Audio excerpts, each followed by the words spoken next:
Welcome, and thank you for joining this online open house for the 130th and 145th Station Area Planning. The draft plan is ready for your review. I'm Patrice Carroll from the Office of Planning and Community Development. This video is about 10 minutes long and provides an overview of the process and the plan. The purpose of the 130th and 145th Station Area Plan is to guide decisions for public and private investment near high-capacity transit stations.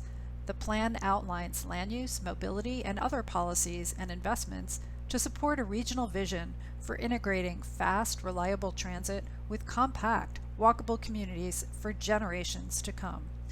The station area refers to the area surrounding and the area that is most accessible to new stations. This planned station area includes the area within a half a mile, about a 10-minute walk, of the 130th and 145th link stations, and within a quarter mile, about a 5-minute walk, of the 145th 15th Avenue Stride Bus Rapid Transit Station.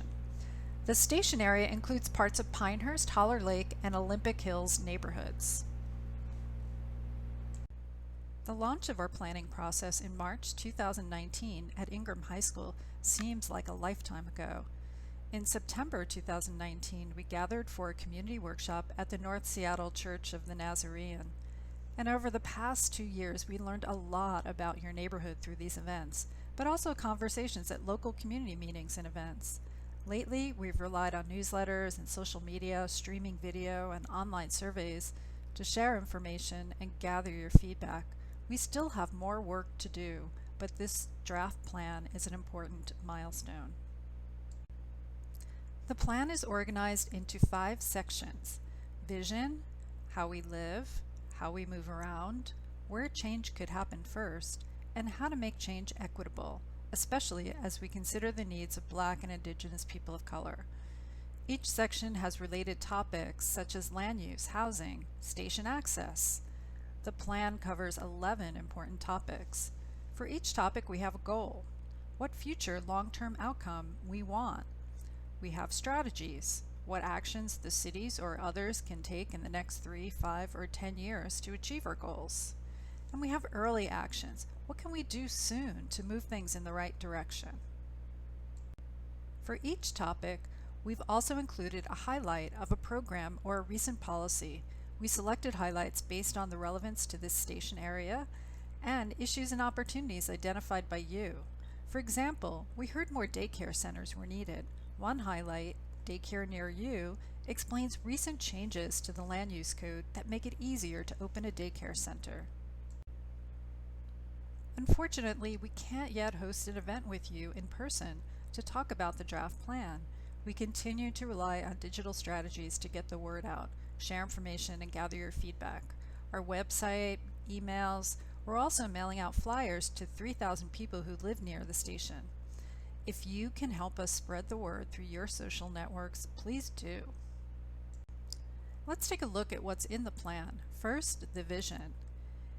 It brings together your hopes and dreams for your community into a brief statement that guides the goals, the strategies, and early actions to follow. Here's what it says. The 130th and 145th station area is a lively, walkable, and welcoming North Seattle neighborhood. Major streets have roomy, tree-lined sidewalks and other green infrastructure. And bicycle infrastructure makes everyday trips to transit stations, schools, and neighboring urban villages enjoyable and safe. An array of housing offers options affordable to a broad range of income and lifestyles. And small shops and cafes near the station cater to locals, commuters, students, and visitors. Local and citywide lovers of nature, recreation, and culture treasure the abundant green spaces and the unique cultural events so easily reached by walking, biking, or transit. The proposed goal for land use is a vibrant, compact, and connected neighborhood surrounds light rail and bus rapid transit stations. Strategies encourage multifamily housing, pedestrian-oriented retail, incentives for community amenities and services, reduced parking requirements, buffering sensitive natural areas, and more detailed studies for the station area, and promoting more local daycare. The pink areas highlighted on the map are generally the areas we are proposing to include in more detailed zoning and environmental studies. We're also considering changing land use policy this year in 2021 for a one block near the station. That's the block with the dotted red line. The proposed goal for housing, rental and home ownership options in transit-rich areas serve individuals and households across a broad range of incomes, household sizes, and ages. Strategies encourage housing partnerships with small institutions, community-based land ownership, missing middle housing types, accessory dwelling units, and ground-related housing. The proposed goals for urban design and livability. Station area residents can easily access high-quality community amenities and services. The neighborhoods surrounding the station area have a distinct identity, high-quality public realm, and well-designed buildings. Strategies encourage sufficient capacity for community facilities, access to private facilities, community services near stations, wayfinding to stations, opportunities for distinct community identity, design guidance for new development, and great street design. The proposed goal for natural environment. Healthy, attractive, and sustainable open spaces bring together longtime and new residents and provide multiple benefits to a growing community. The station area has healthy and resilient tree canopy. Strategies encourage more community access at Jackson Park Golf Course, connectivity between green spaces, job training, natural drainage, support for green space volunteers, tree planting, and education about tree regulations. The proposed goal for station access. People experience safety and convenience when walking, bicycling, and taking transit to future light rail stations and bus rapid transit.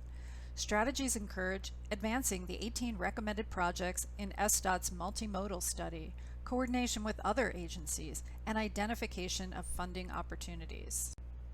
The proposed goal for neighborhood mobility. Future transportation investments complement future land use changes. Strategies encourage coordination with private development, strong east-west connections, connections to community destinations, and greenway networks. The proposed goal for parking. Parking in the station area is minimized to encourage walking, biking, and transit use. Strategies encourage the alternative use of an existing park and ride lot, a community parking study, and discourage commuter parking at community parks near stations and new park and ride lots. The proposed goal for development opportunities. Key sites catalyze change to achieve the community vision. Strategies encourage monitoring key sites, facilitating partnerships, and sharing information with property owners. The proposed goal for affordable housing. People of limited means and marginalized populations have affordable housing opportunities close to light rail and bus rapid transit. Strategies encourage partnerships with religious institutions, capacity building for community organizations, affordable housing promotion through local schools, partnerships with Sound Transit and the Seattle Housing Authority, rent-restricted accessory dwelling units, maximizing the potential on affordable housing development sites, and education around notice to sell, and community support for affordable housing development. The proposed goal for displacement mitigation. Current residents and businesses can afford to remain in the station area and enjoy benefits of enhanced transit service. Strategies encourage monitoring displacement risk, community preference policy for affordable housing, technical assistance for displaced businesses, and capacity building for community organizations. The proposed goal for access to opportunity. Residents have excellent access to regional education and employment opportunities. Strategies encourage replication of Seattle Housing Authority's Creating Moves to Opportunities program and a promotion of the station area as a high opportunity area. Throughout this process, there was much discussion about the future of the Jackson Park Golf Course. Preserve it in its current use or think about new uses. Changing parkland to other uses would be a major shift in citywide policy and beyond the scope of our station area plan. But we included some strategies for expanding community uses at the site. We hope this video has piqued your interest in the draft plan. After reading the plan, you may also want to review our frequently asked questions or submit a question. Please take the survey or just email us your comments. If your community organization would like to host a discussion about the draft plan, we're happy to participate. So what's next? This year, we'll review your comments and make changes to the plan. We may implement a land use change for the one block nearest to the station. Sound Transit will be making some decisions later this year that could affect our timeline for future work. After those decisions are made, we'll commit to a timeline for future work to implement new zoning for the station area. That process will include zoning and environmental studies, a legislative process to consider and approve new zoning. SDOT will be advancing the 18 multimodal projects identified in their study. We'll also continue to coordinate with other departments, Housing, Parks, Seattle Public Utilities, on other strategies and early actions included in the plan. Many of the strategies in the plan fall to the city to implement, but the community has a role too. Achieving the vision will require the community to continue the great advocacy, stewardship, and community building work you are already doing. But this plan suggests some new roles and opportunities. It's not too early to be thinking about what you can do to support more housing, and especially affordable housing in the station area. And as new development comes to the area, how will the community engage with developers during the early community design review process? What community-led projects can be funded by the Neighborhood Matching Fund, participatory budgeting, or other new initiatives? We look forward to your help and participation to continue to shape the station area in coming years.